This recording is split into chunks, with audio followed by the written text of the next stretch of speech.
Кояш кебек балкып торган менә бу сары йорт әллә каян игътибарны җәлеп итеп үзенә чакырып тора сыман. Керәшен авылы олы Шүрнәктә генә түгел, бөтен Алабуга районында дан казанган укытучылар династиясе Захаровлар нигезе бу. Аларның уртак хезмәт стажы 500 елдан артык. Йортның мәктәп урамында урнашуда язмышка ишарә ясый сыман. Бөтенебез киңәшеп, Хәзер лаеклы ялда булсалар да, уку елы алдыннан төп нигезгә җыелып алу яшь чактан килгән гадәт. Бу үзенә күрә укытучылар киңәшмәсе диләр. Кунакчыл Хуҗабикә тәҗрибәле укытучы Равилә Бахрам кызы тормыш таләпләре хакында сөйли. бик строгий булдым да, гаделлек миңа кирәги, дөрестлек, алдамасыннар, туры, балаларым акыллы булсын.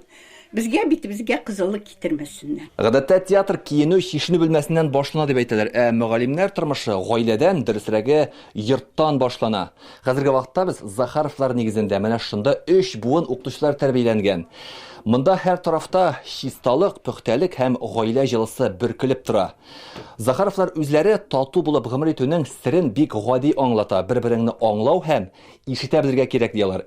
Иң мөһиме, гаиләдәге сирне урамга чыгармау мөһим.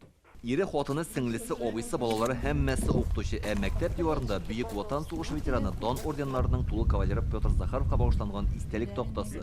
Уку йортына да аның исеме бирелгән. Минем бабайның була родной браты Захаров Петр Иванович сугыш вакытында ул күрсәткән бик, как говорится, батырлык күрсәткән. Менә бу мәктәптә мин 30 елдан артык мәктәп директоры булып эшләдем. Бу мәктәпне төзер алдыннан бик озак вакыт проект эзләдек без. Авыл мәктәбе урта мәктәп булсын дип. Борис Захаров хатирәләрне яңартып коридордан бара, бер кабинеттан директор урынбасары булып эшләгән сеңелем, икенче яктан башлангыч сыйныфлар укытучысы хатыным килеп чыгарсыман ди. Бөтен гаиләләре белән бер коллектив булып эшләгән алар. Һөнәр сайлау бик ансат булды ди. Әтисе Василий Захаров 1947 елда укытучылар династиясына нигез салучы. Гомумән үземнең тормышым белән горурланам дип әйтсәм ярый. Укытучылар династиясеннән булуыннан безнең династияның абруе авылда бик зур. Менә авыл балалары, авыл кешеләре бөтенесе, чөнки менә минем әним башлангыч классларда менә авылда 2 кешенең берсен әни укытып чыгарган инде. Захаровлар гаиләсендә һәр нәрсәне күз карашыннан аңлыйлар. Белемле һәм мәгърифәтле нәселдә кычкырыш, гаугага урын юк. Кызлары Лариса күз карашы методикасын бик үтемле ди. Хәзер үзе укытучы булып эшли.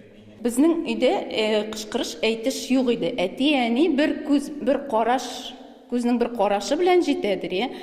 Безнең математиканы укытты Татьяна Васильевна, апа получается не была, и ул дагы бер-ике тапкыр кабатламыйдыр, бер күз белән карый, и аңлыйсың уже, что син дөрес эшләмисең нәрсәдер. Минем гәүдә күренүгә балалар инде сразу аякларын кемнеке тигез түгел, бер-берсенә әйтешеп, аякларын тигезләп, чебен дә ачкан ишетеләдер инде. Татьяна Каишева Борис Захаровның сеңлесе, ул бирдә укытучы директор урынбасары булып эшләгән. Туган телене укыту буенча үз программасын булдырган.